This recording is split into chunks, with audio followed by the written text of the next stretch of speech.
நம்ம அடுத்ததா பார்க்கும்போது செவல ஒரிஜினல் ஜெர்சி பிரீட் மாடுனா பிறவிலே மொட்டை இந்த மாடு. நெத்தியில ஒரு சில நடுமை ராஜா சொல்லிதான் இருக்கும். வேற எந்த காருமே ஒரே செவலை மட்டும் தானா. சம்சாரிக்கும் நல்லா இருக்கும், பண்ணைக்கு நல்லா இருக்குன்னா. சம்சாரிக்கு ரொம்ப பெஸ்டா இருக்கும். மாடு நல்லா கால் குறுங்கால் மாடு, கொஞ்சமா தினோட வவுறு நம்பிக்கைன்னு இந்த மாதிரி மாடு எடுப்பாங்கண்ணா.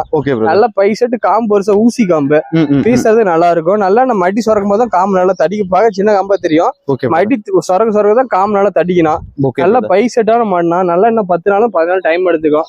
தொட்டி தீனிக்கு அருமையான மாடுனா. வெயிலும் மழை பண்ணி நல்லா தாங்கக்கூடிய மாடு. கால்சியம் மட்டும் எதுவும் வராதுண்ணா. கரை எப்படி பிரதர் இருக்கும்? கரை ஒரு 18 வரைக்கும் வரும்ண்ணா. 18 வரைக்கும் வரும். 18 வரைக்கும் வரும். Okay brother. நல்ல தரமான மாடுனா. நீ கட்டுற பாருங்க. தீவன தண்ணிக்கு எப்படி இருக்கும் பிரதர் இருக்கும்? தீவன தண்ணி பிரச்சனை கிடையாது. எதை போட்டா நல்லா சாப்பிட பிடிக்கும், நல்லா இருக்கும். பாருங்க நரம் முட்டி விட்டுருக்குண்ணா. நரம்லாம் அருமையா இருக்குன்னா 4 காம்பு நல்லா ரோஸ் காம்பு. நல்லா நம்ம பை வரும்போது காம்பு என்ன இவ்வளவு நேரம் வரணும். நல்லா பயப்படவே தேவையில்ல. Okay okay. தரமான மாதிரி நல்லா சுருக்கலாம். சுருக்கு காட்டுங்க. எவ்வளவு சுருக்கு நல்லா நம்ம பை ஃபுல் பை வரணும். அதெல்லாம் ஓகே ஓகே. 17 18 பயப்பட தேவையில்ல. Okay brother.